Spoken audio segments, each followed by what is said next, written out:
all of you who may be listening, not only in America, but also in the world. It is March 28th, 2022, and the new WCEG welcomes you.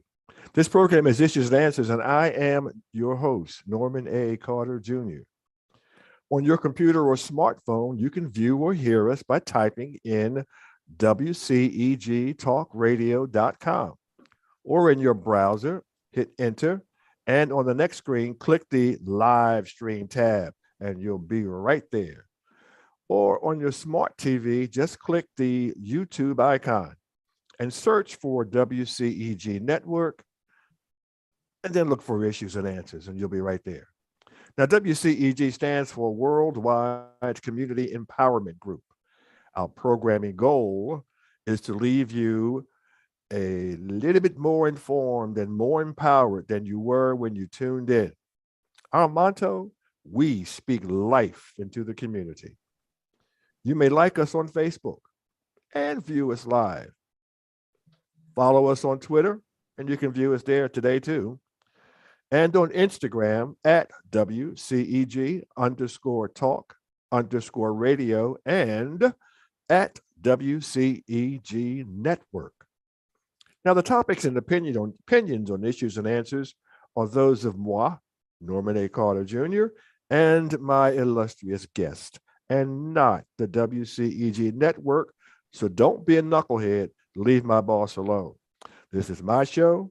These are my words and the words of my guests. So open your ears, open your minds, and get ready to learn. Please take notes and watch replays of this program on YouTube at any time. And if you're watching on Facebook, please send us your questions and comments. Now, WCEG audience, this is a special day. Our guest today is Miss Valencia Stovall. I just love that first name. I just love it. Valencia. Mrs. Stovall is likely familiar to many of you for her hosting her biweekly installments of Issues and Answers on this network. Others of you may know her as the former Georgia State Senator for the 74th District, State Representative, for the 74th District, correct? Correct. All right, I got something right. And two very special people, Livette and Christy, who just know her as mother. Today, we will discuss her candidacy for Georgia's 5th Congressional District. It's a district that came into national prominence due to the indefatigable work of the late civil rights activist John Lewis. Now, a cursory glance at Ms. Stovall's record of public service and entrepreneurship may lead one to believe that she puts her heart and soul into every endeavor. But that's my opinion. What's yours? Let me give you a little bit. She is an alumni of Fort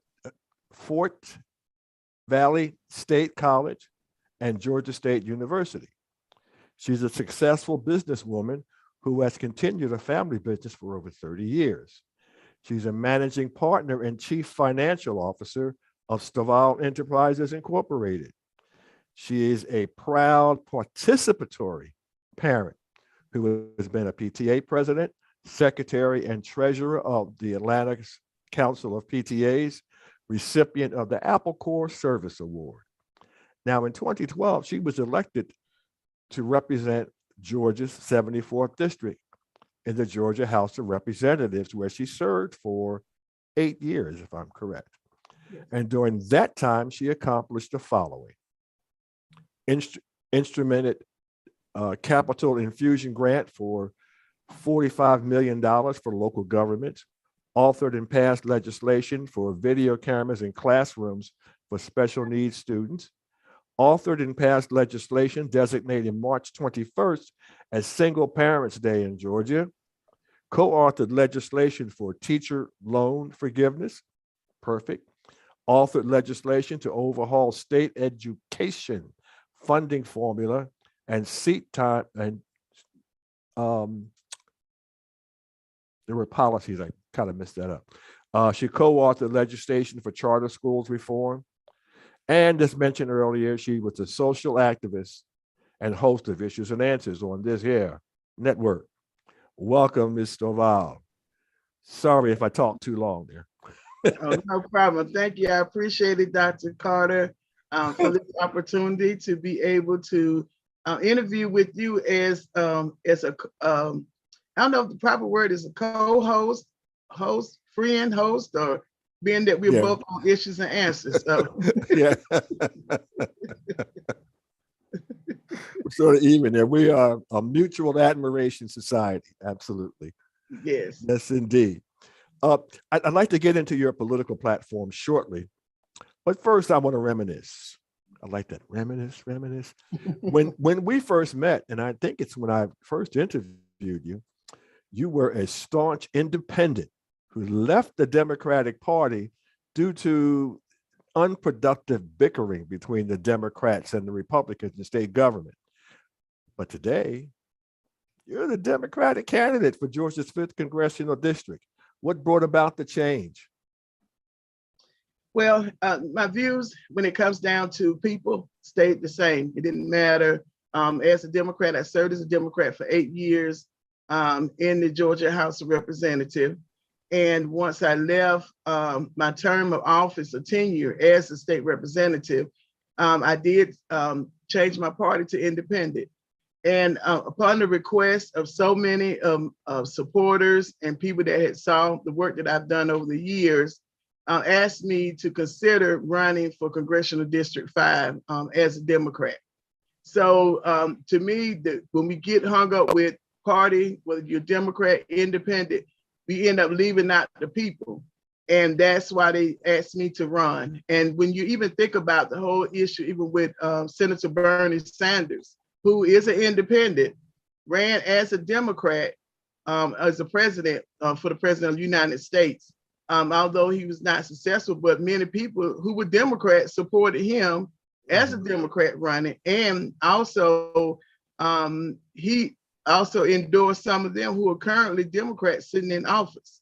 And Correct. So I think, if we put all of our energy in, okay, you were a Democrat, you went to independent, now you're back to a Democrat. The most important thing I want the people to remember is I'm committed, I've done the work before, and I'm solution driven. And that's what people want to hear. And that's what they're looking for when it comes to representation in Congress.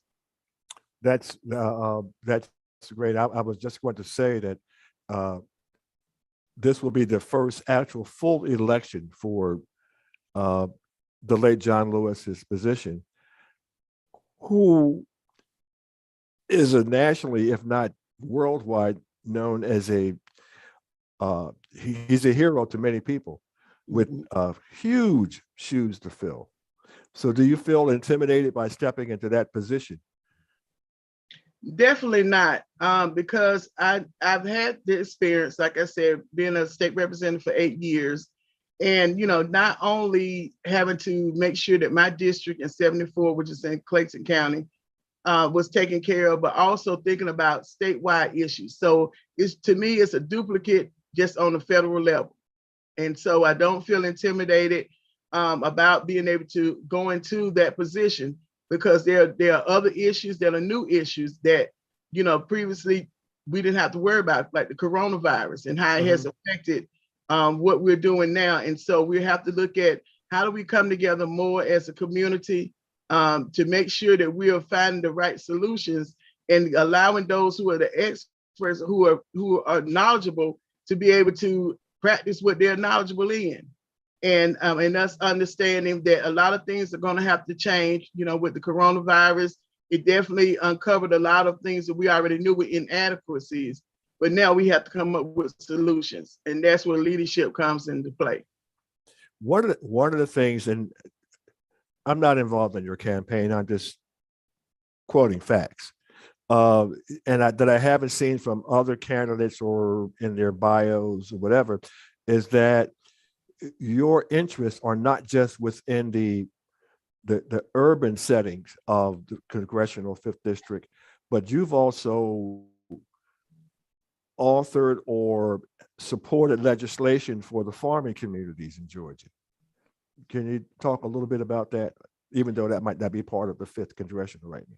Yes, like I mentioned earlier, when you are a legislator, whether it's on the state level or whether it's on the federal level, although the people who elect you are coming from your particular district, like in Congressional District 5, I call it the heartbeat of the Metro Atlanta district because it fits in the middle of Metro Atlanta. And so even though I'm representing my constituents, I also have to have a larger purview that I'm also representing all of Georgia and all of the United States, because when I'm voting, I'm not just voting for things in Congressional District 5. I'm voting on national issues that are going to affect all our states and all the everything that has to do with and connects with the United States of America. And so the bill, I did a House Study Committee. And it actually, when you think about farming in the state of Georgia, agriculture is the #1 industry in the state of Georgia. And so I served as the chair of the House Study Committee on the revitalization of the Atlanta State Farmers Market, which does sit in Congressional District 5. And the reason that I didn't have any experience in farming, I didn't grow up on the farm, I'm a city girl. But I know that the importance of making sure that anchor establishment, which is ran by the state of Georgia, the Agriculture Commission, Commissioner's Office, but it is the largest Southeast distribution center. Well, that means that all of the agriculture that goes through Georgia, leaves out of Georgia, stops there in that location, and then it's distributed out to the Southeast states. And so it's important to make sure that economic driver is there in that community, and that those individuals that are living in that area are able to benefit from it, whether it's through jobs, whether it's new small businesses that are being created, and whatever those revenues being able to pour back into that community to make it a livable and a viable community. I think that's fantastic, and it sort of shows that you have not a narrow view, but a world view of the community, a wider view, I'm sorry, for the community that you serve. The 5th Congressional District is one of the largest districts, not only in the state, but in the country, congressional districts. And it's a growing district. I noticed in the 2012 census that the population for the 5th Congressional District was around 731,000. And now that is up to something like 788,000. Right. So it's a growing community. Is that because their businesses coming in, additional business coming in? Can you expound on the reasons for that growth? Well, I think, Georgia is a wonderful place to live, of course. I'm Atlanta born, Georgia raised, and all of that. And it's a wonderful place to live and a lot of opportunities. We have great weather sometimes, but also we have a booming economy that's in the state. And so a lot of times people want to go where there's things that are happening. And so as a result, we've seen an increase in the 2020 census when it comes to people residing and moving to Georgia. We didn't see a decrease in all the congressional districts. When they are set up by the census, they have to be balanced with population. And so although it's 780 something thousand, when they're looking at all 14 congressional districts, we didn't gain an additional congressional district, still at 14, but they all have to be balanced by population. Okay.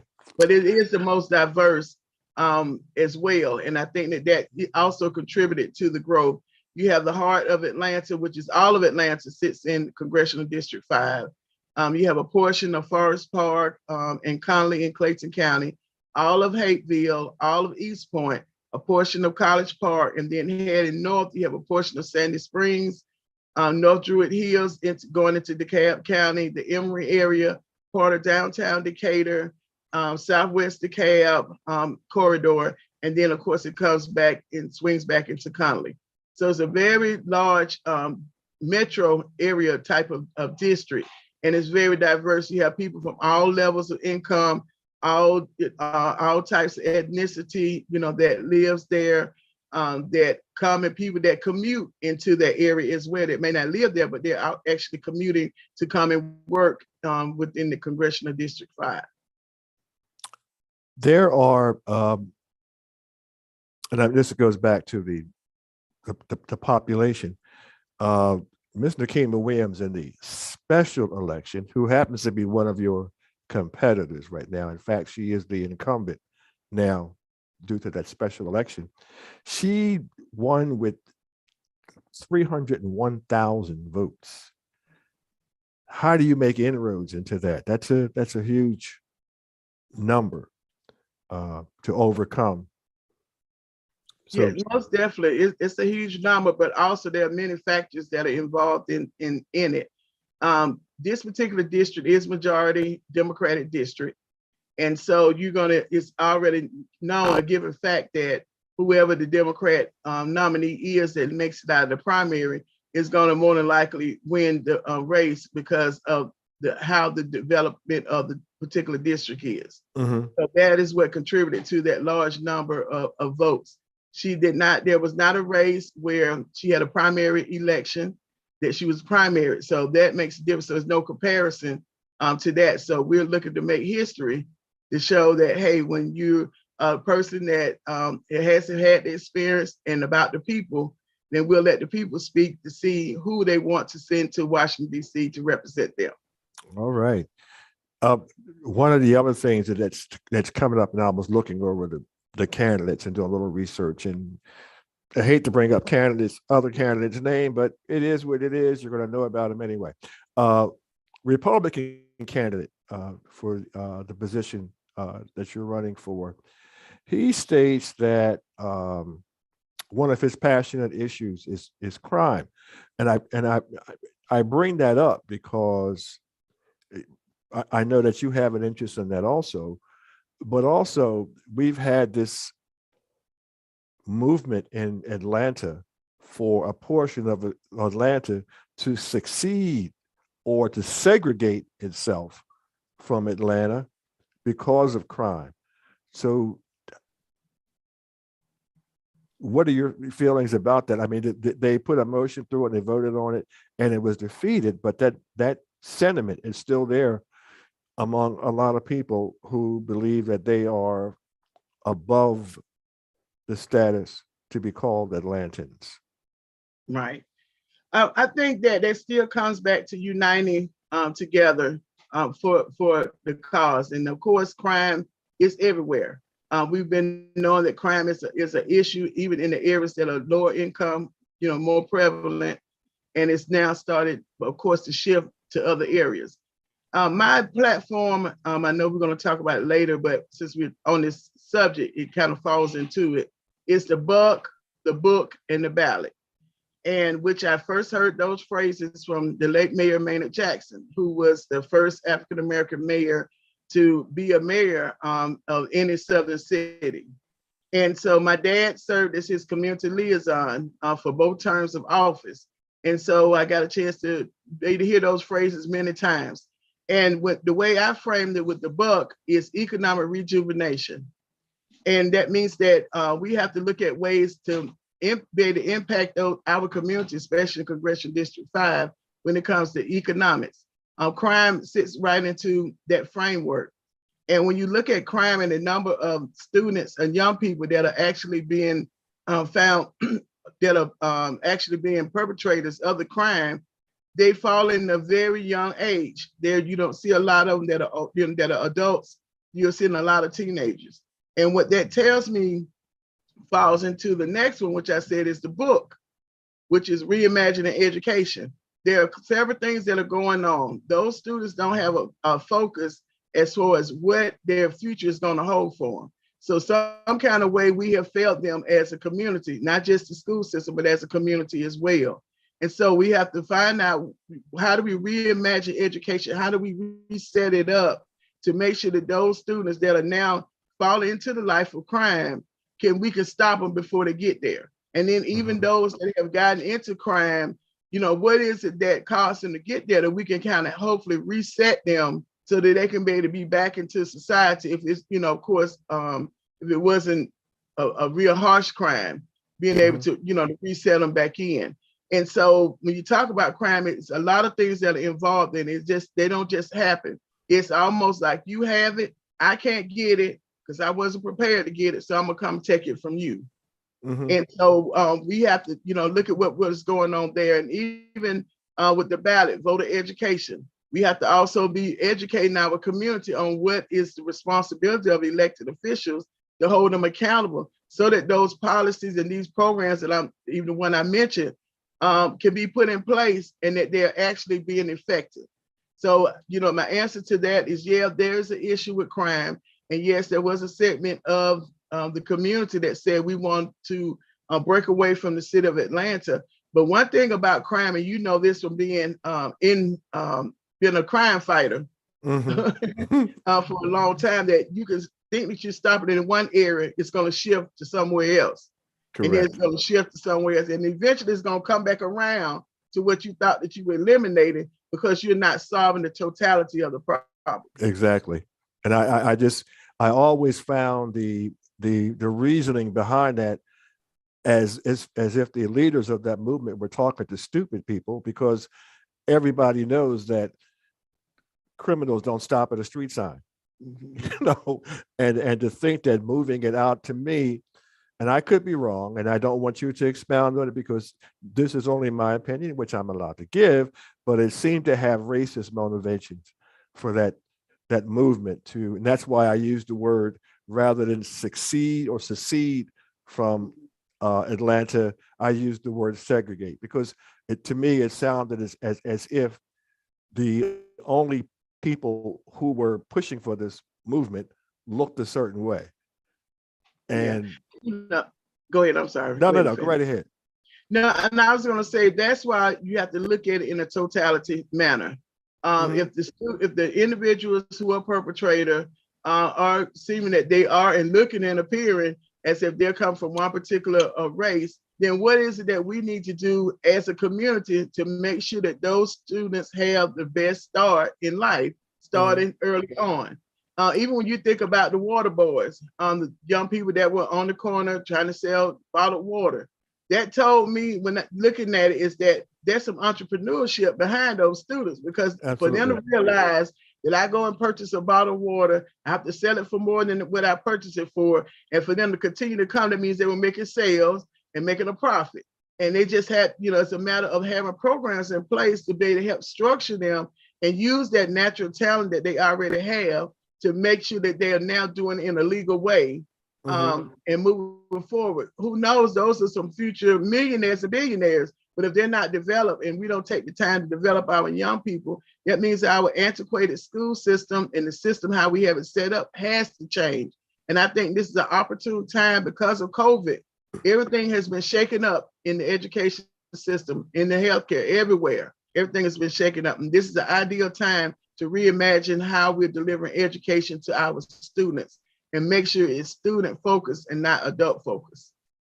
I just like to add that a couple of the initiatives that you just spoke of, the president today is providing a budget that's going to include several of those initiatives, and it's just up to us to take advantage of them.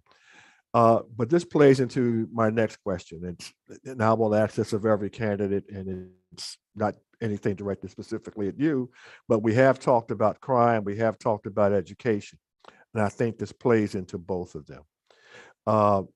You have demonstrated a long passion for education.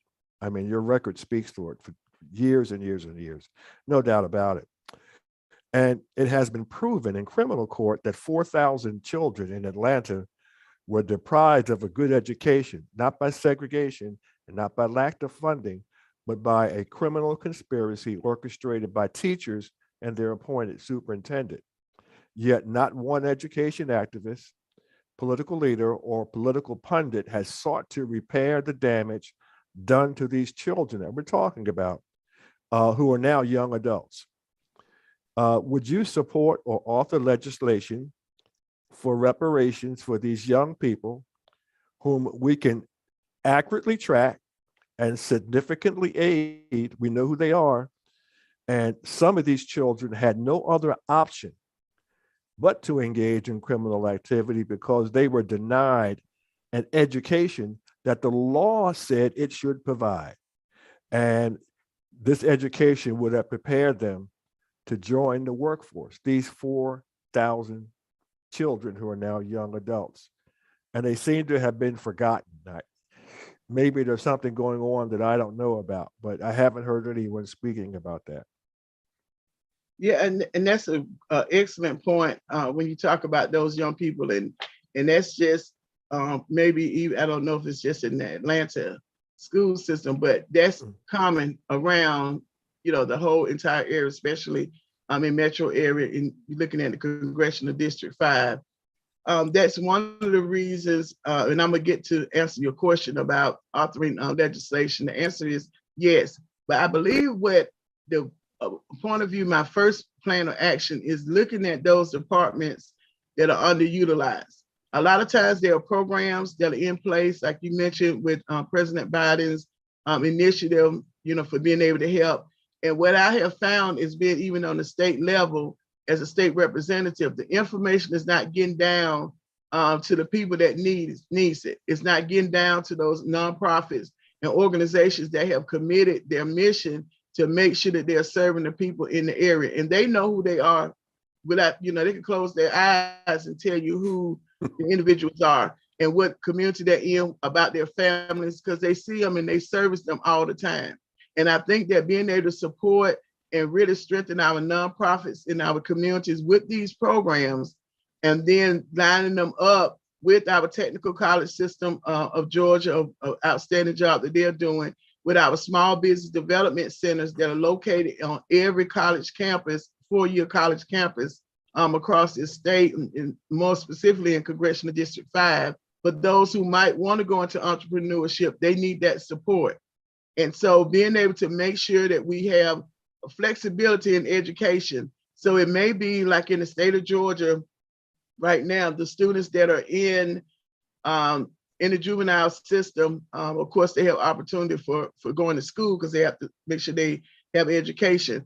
But being able to have that flexibility and strengthening those programs as well, because if they're there, they're housed there, they're living there, we can't forget about them because they are going to age out of the regular education system and become a part of society. So apprenticeship programs are in place, should be in place more advocately as well as active, so people understand. And you have a lot of organizations, like a couple of other unions, that have free apprenticeship programs. And you have some of the companies that want to participate that may not be union, but that want to participate in apprenticeship programs, but they just don't know the process. And because the technical college system might not have enough staff to go out and start recruiting with these small businesses in these communities where these 4,000 plus kids are located, they don't know anything about it. And not just touching the kids, the parents as well can have an opportunity. Because when you're touching the family and you're touching the parents that are now able to be higher income earners and understand the financial literacy, financial part that comes with it, then you're talking about improving the community. You're talking about bringing them out of poverty. And a lot of this is a result of not having the best interest and not having the best interest of our young people and the families at heart, and not having the resources and really being intentional. We have to be intentional with what we're doing with our young people and our families that are in need. And it takes collaboration. Wow. I'm kind of glad I asked that question. One other thing I did want to touch on is that, right now there's a huge focus, of course, on mental illness. Yes. And what also happens in our school systems, and that's one of the reasons I introduced my first legislation, which is House Bill 614, the Landon Johnson Act, dealing with cameras in the video cameras in the classrooms. But when you talk about the whole spectrum of special needs students or students with disabilities, that is one area that is not a huge focus when it comes down to the education. They're usually a part of the 1% on that whole huge spectrum of 100% of money that's given to the schools district. And using those with special needs and those teachers who do an outstanding job should be getting paid a lot more Mhm. because they have to deal with a lot more, and they should be given the resources and support that they need so that they can help our young people. And so sometimes children get misclassified as being bad or unruly when they actually have a disability. And because they have not been diagnosed and went through the process of it, then now they're labeled as bad, and then they're expelled from school, and now they can't go to any other traditional public school or non-traditional public school. And then now the parents are left with, what am I supposed to do? And then now you start looking at them going into a pathway of crime. So there are a lot of things that have to be handled and touched on when you're looking at the whole wholesomeness of a student. And I'm gonna go back to that word, the totality. You have to look at things that, as a whole, holistically. And this is like an emotional thing for me, but I remember a young girl. I was a school resource officer at one time, and she was in a special ed class, but she was labeled as a bad kid. She was 13, around 13, 14 years old. And she acted out in class a lot. And it just happened to be that one day I just happened to meet her as she was about to catch the bus to go to school, to go home, and had a conversation with her. And no one had ever talked to this girl. And she had serious problems at home and serious self-esteem problems that originated at home. And after some talking, and I don't want to like just nothing about me, but after some conversation and some reinforcement, the teacher remarked to me, and he was surprised that her behavior changed. She became a whole different person, and that's this misclassification. And also speaking to what you said, I think a lot of people don't know this. I spoke with the principal not too long ago, who's a principal in metropolitan Atlanta, who informed me that there are tracking systems in place, and I want to be correct in this, I could be wrong, from kindergarten through probably middle school to track and to assist children who have behavioral problems, but that ends at middle school. And when a kid gets into high school, there's no safety net for them. And some of these children, they're not bad, they're troubled. And I thank you for bringing that out. But you know what? Enough about hearing me. And I'm going to throw a real tough one at you here, because we would like to hear your platform. Yeah. So one other thing, let me add to that, if I may, Dr. Carter. Sure. Our counselors are overworked and overloaded. So where, when I was in high school, the counselors were very involved in making sure that that you were on track, you knew what your future was going to hold, and they kind of helped guide you. But now they're overworked because they're not only dealing with academic things, they're also dealing with a lot of social issues that are going on in the homes as well. And so being able to make sure we're giving them the support that they need so that they can be able to adequately and accurately be able to guide our young people. And I think too, we don't have as many leadership programs in schools like we used to. We used to have a lot of SGA programs, not saying that there are no student organizations, because they are. I met some quite outstanding students who would visit down at the Capitol. They were part of the student organizations. But I'm saying, those leadership programs, because sometimes those students who are acting out are actually undercover leaders, because everybody is are following them when they act out there. And so, giving them taking the time to give them assignments. Okay, hey, we're gonna put you in charge of this. And you'll see that sometimes it might not work all the times, but a lot of times their whole attitude changes. But you have to have people that are experienced in being able to know how to develop leaders. And our educators are overwhelmed with so much paperwork they have to complete that they can't just teach, what they need to teach. They don't have the flexibility that they should have. And so being able, that goes back to what I was saying, building a community by utilizing those nonprofits and making sure they have the support they need to be able to come in and be that support base for our different schools, and no matter what level, and even going into high school. there's a program called U Science that the state of Georgia offers to every middle and high school student. I think middle is like 8th grade, but then every high school student. And what it does, it assesses what the children are naturally talented in. Now, I know we didn't have that when I was in high school. Mm-hmm.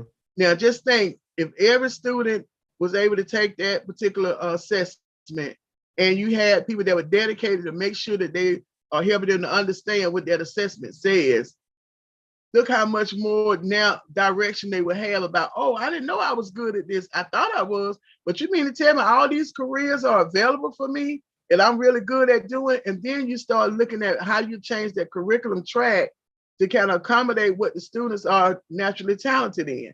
Not what we think they are, but what they are naturally talented in. And then I think you will see a lot of reduction in dropout rates because now they have a reason to come to school. Mm-hmm. And it can't be the traditional school setting where, okay, you got to be here from 7:45 to 4 o'clock or 3 o'clock.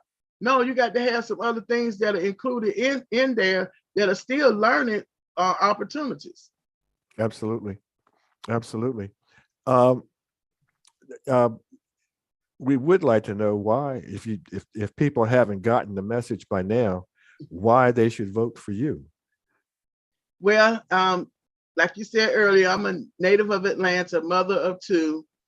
Been always involved in the community, 30 years experience in the community advocating, 30 years as a business owner, and then 8 years as a state legislator. That makes me the best well-rounded candidate in this particular race.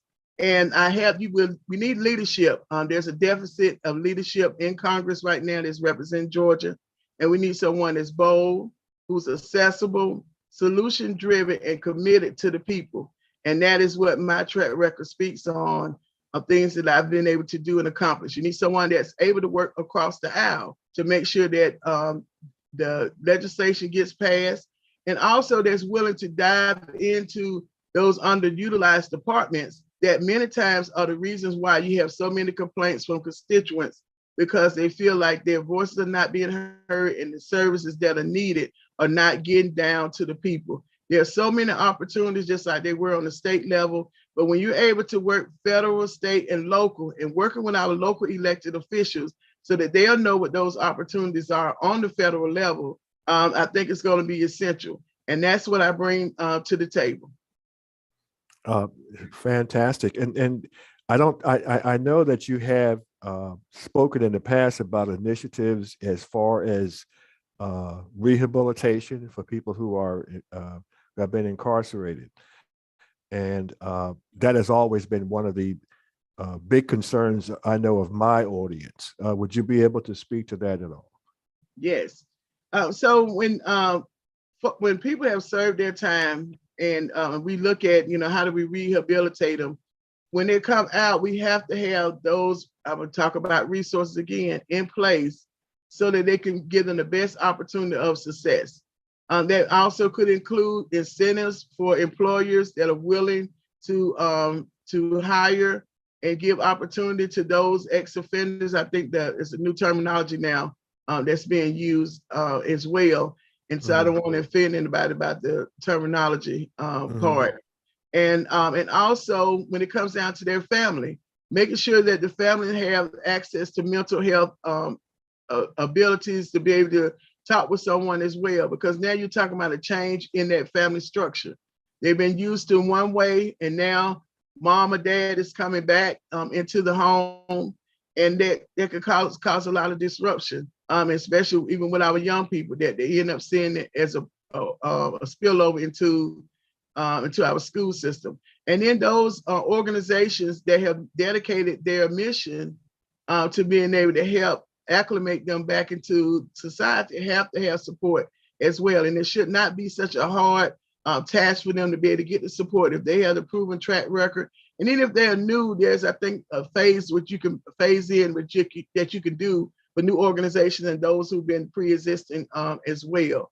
And so having all those opportunities, because we know they're facing housing challenges when they come out, challenges with credit, and then just being able to find and have a livable wage when they come out, to being able to sustain themselves so they don't go back into the system or revert back to what they were doing before. Mhm.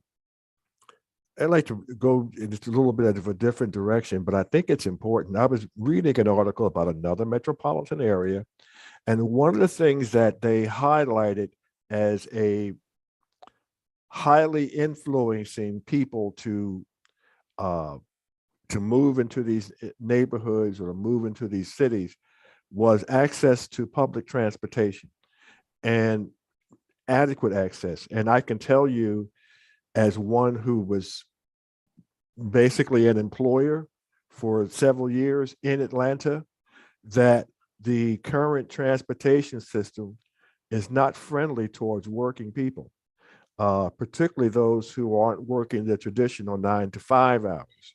And I know of circumstances, horror stories where people were working jobs, say from 3 to 11 or 3 to 12, and then something happens untowards and they get off a little bit later, and then they can't get home because there's no public transportation. Uh, do you have any suggestions or any plans to make that better, particularly since you're going to uh, Congress? Yes. Transportation is always essential, and not just for the working people, but also when you look at tourism, which is a huge market here, a huge amount of the budget here in the state of Georgia.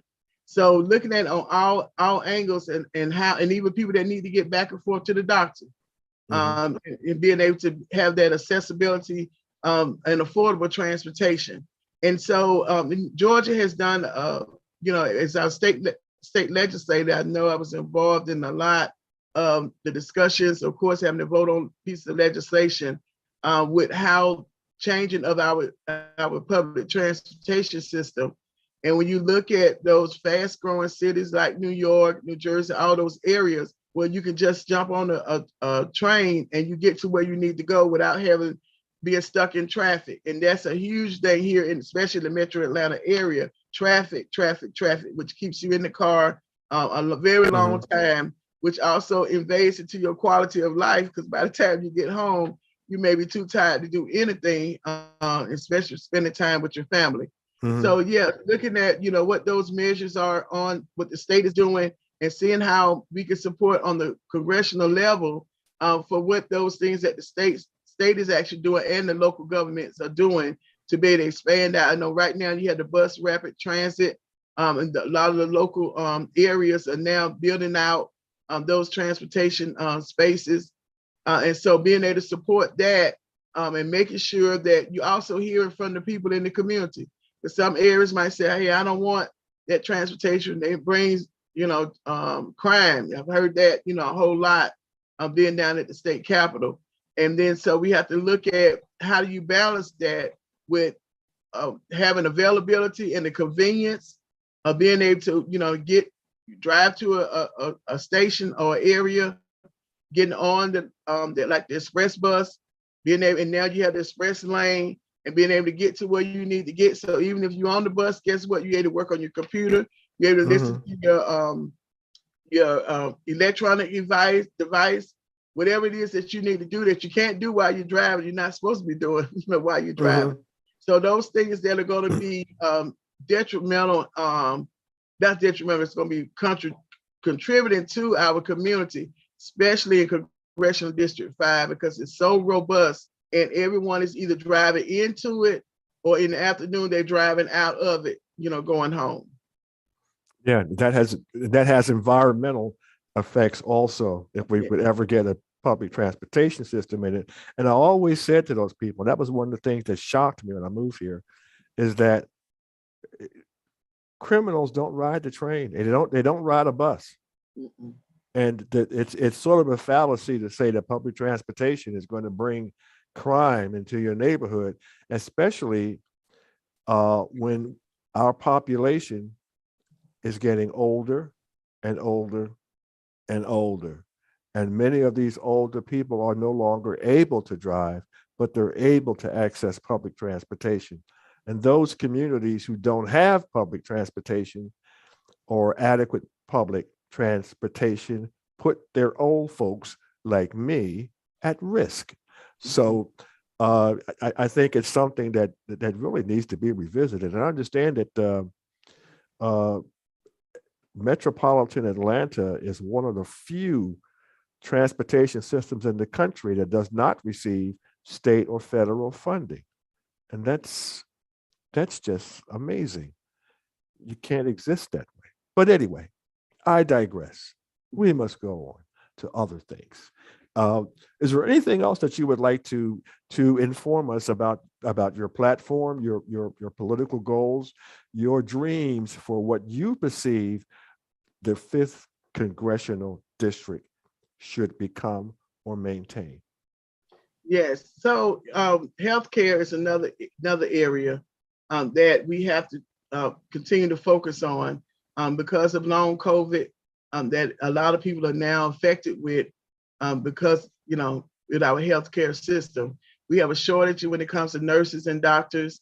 And there's been several requests for the practicing nurse to be able to practice in the field and the level of education that they actually have been educated in. And so those type of things, that means as policies have to change. We can't handle healthcare like we have done in the past. Of course, we've opened up telemedicine, which is good. It gives people an opportunity to have access. And so that affordable, accessible healthcare is going to be important. And then also that we making sure that we are increasing the pipeline for the healthcare fields, because a lot of people are not returning back into those fields, or they retired out. And now you're seeing those retirees being asked to come back in. Another area, our senior citizens, you talked about that earlier, and making sure that they have the resources they need to be able to finish living whatever quality of life that they see fit for themselves. And that's access to the best healthcare as well, quality living. A lot of them may not have access to being able to get to some of the senior citizen facilities. Even with housing, I've received a lot of complaints, even when I was state representative, on the increase of housing costs for those that might be living in some of the facility apartments, and then making sure that those apartments are good quality apartments and not slum type of living conditions.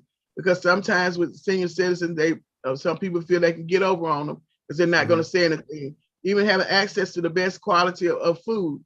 Right now, for those seniors who are receiving food stamps, some of them only get $16 a month for food stamps. So making sure that all of that is leveled out, for our senior community is going to be important.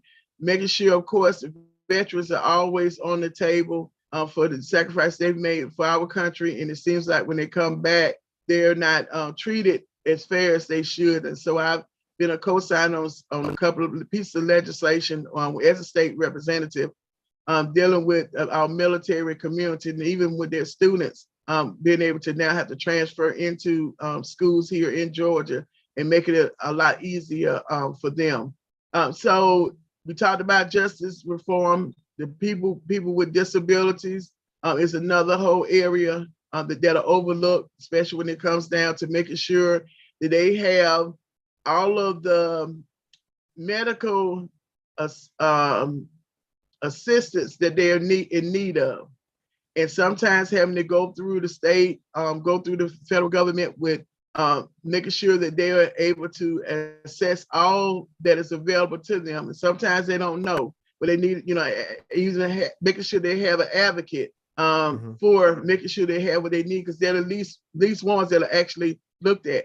Even when we talked about a little bit about the students with disabilities, adults with disabilities, making sure they have an opportunity to be able to be self-sufficient as well. I was actually on another type of study committee on post options for individuals with disabilities. So after they finish high school, what is available for them out there that they can be able to work in? I think that goes back again, like I talked about, incentives, being able to set up programs for employers to help them to understand that you might have a place of employment, or you do have a place of employment with the right accommodations. You can almost have the best workers, because they usually are the best workers. They're going to come on time. and they're going to enjoy what they're doing as a worker. And so being able to make sure we're supporting the companies to make sure those accommodations are in place so that everyone can have an opportunity to have a good quality of life. And we talked about voter education, making sure that we already know people are able to get registered. It's now them understanding the importance of voting. And as we are having this conversation, the only way that Valencia Stovall can make it to Congress is if people, those who are registered to vote and who will plan on getting registered to vote, actually go and activate their voice with their vote and actually go to the polls and vote. And that's important. And I think that what's missing a lot of times is people not understanding the power of their vote with the people that are elected, who are able to make those policy changes to make things a lot better for you in your community. So they can definitely go to my website, gostovall.com. I talked about the platform earlier, the book and the ballot. And we need to have good leadership up in Congress, and someone that is going to be accessible and actually solution driven. And I believe that election is May 24th, the primary. Is that yes, correct? The primary is May the 24th. May 24th. So it's important that you register now, don't slow walk. And the vote's important. And I'll get into that in a minute. But I want to jump back to something you talked about, healthcare, and the fact that an early voting reminder is between May 2nd and May 23rd. May 2nd and May 23rd, it's early voting. So that's just around the corner because we're darn near into April right now. Yes. But as far as health benefits here, perhaps a lot of citizens aren't aware that the governor that you have right now has blocked millions of dollars in healthcare benefits coming into this state. And this has been true for his entire tenure in office. And it seems to be a Republican mandate that they would rather see people denied medical health care for some selfish political reasons. I don't understand that. Do you understand that? Well, one thing about being, even as an individual, you never understand why people think the way they do a lot of times. But on the policy end of it, yes, I think that Georgia could have had a great opportunity with expanding Medicaid because of the drawdown money that was going to be received from the federal government, beginning with 100%. It had taken place the first year.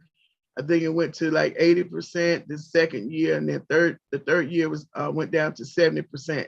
And the issue that I heard as being a legislator was the belief with one party, the Republican Party, that it was gonna, if Georgia had expanded Medicaid, it was gonna bankrupt the state. And so, but you have to have a balance of, if you have a large number of people who are uninsured or underinsured, and a lot of money was coming out of our state, funded our state dollars for people that were going to the emergency room, using that as their primary care physician, that means there's a healthcare crisis in Georgia, especially even in the rural areas. And the affordability and the quality of doctors are not the same all over even in Congressional District 5 is not the same. And so being able to have received that money, and the way I look at it as well, not everyone was going to qualify to be on the expanded Medicaid. And when I say qualify, what let me explain that. When I'm saying qualify, that means that not all of them would have continued to have to be on it for a long length of time.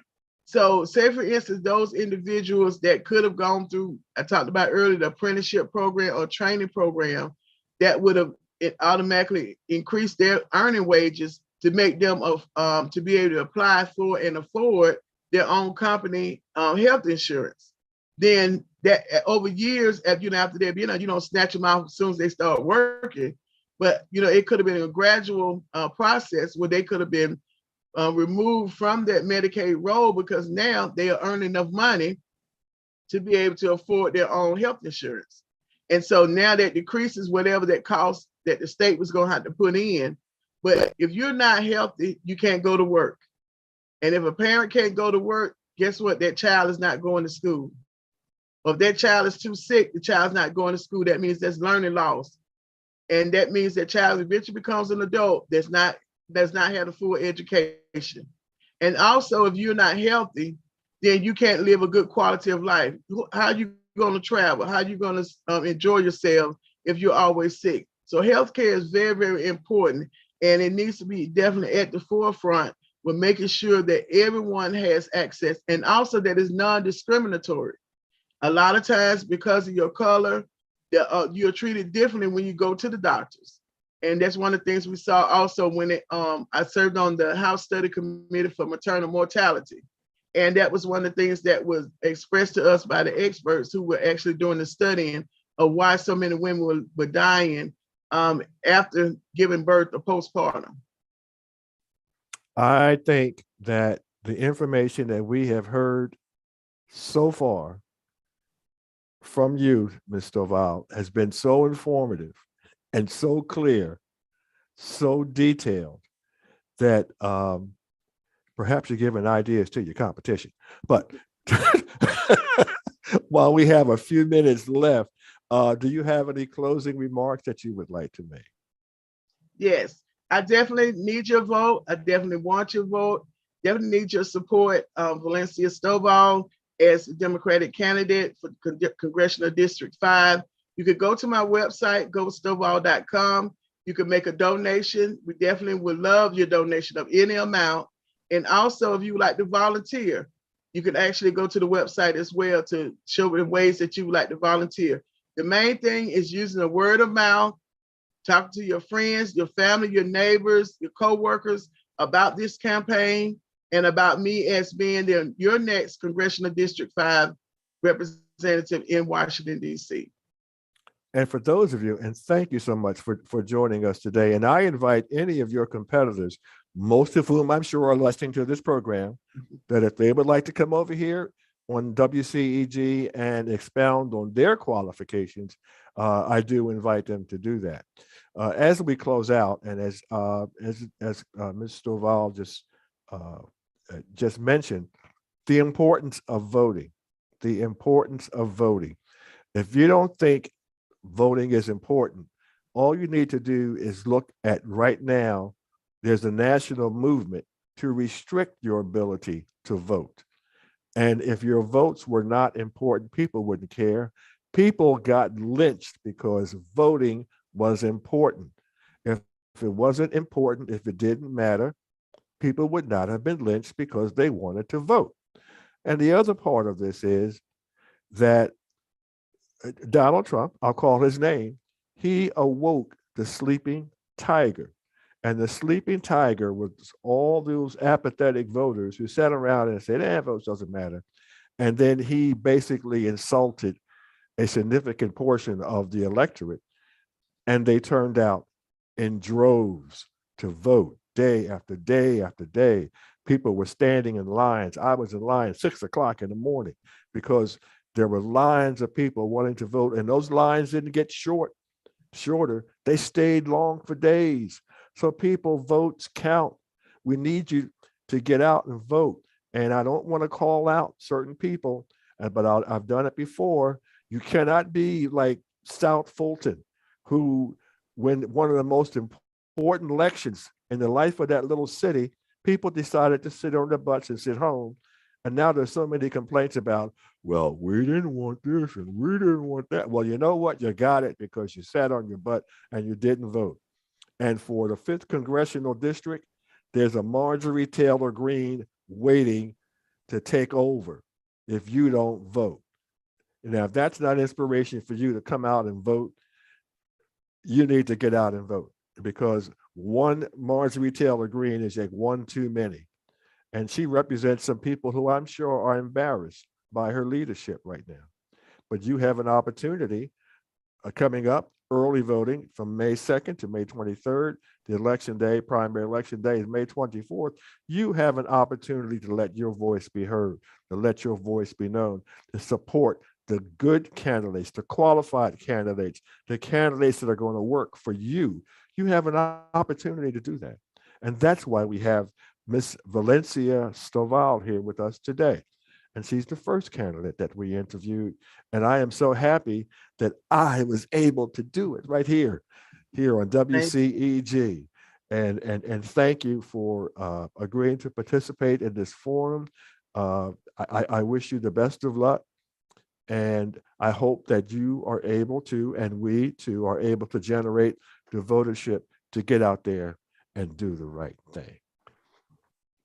So, ladies and gentlemen, you have been listening to WCEG, where we speak life into the community. We enjoy your listenership.